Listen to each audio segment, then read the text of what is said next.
পরিবারের সদস্যের জন্য যখন রক্তের প্রয়োজন হয় 10 মিনিট আগে অপারেশন থিয়েটারে শোয়াইয়া রাখা, যখন ফোন দেন রক্ত চাই, দৌড়ে ছুটে গিয়ে যখন মানুষ রক্ত দিয়ে জীবন বাঁচানোর কাজে নৈতিক দায়িত্ব পালন করে, ঠিক তখনই আপনারা প্রকাশ করেন যে আপনার ভিতরে অমানুষের বসবাস এক রকমের বিরাজমান। পারেন না রক্তদাতাকে সম্মান করতে, পারছেন না একটা মৌখিক ব্যবহার দিয়ে মানুষকে খুশি করতে। যে মানুষটা আপনার বিপদের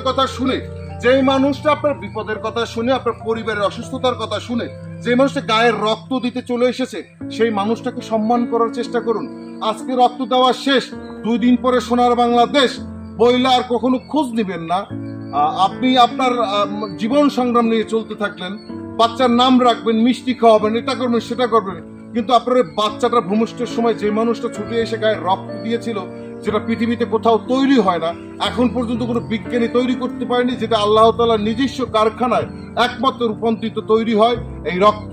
তা আসুন মানুষকে ভালো কাজে উৎসাহিত করি এবং রক্তদানের মাধ্যমে মানুষকে উৎসাহিত করি এবং নিজেরা রক্তদানে নিজেকে উদ্বুদ্ধ করি।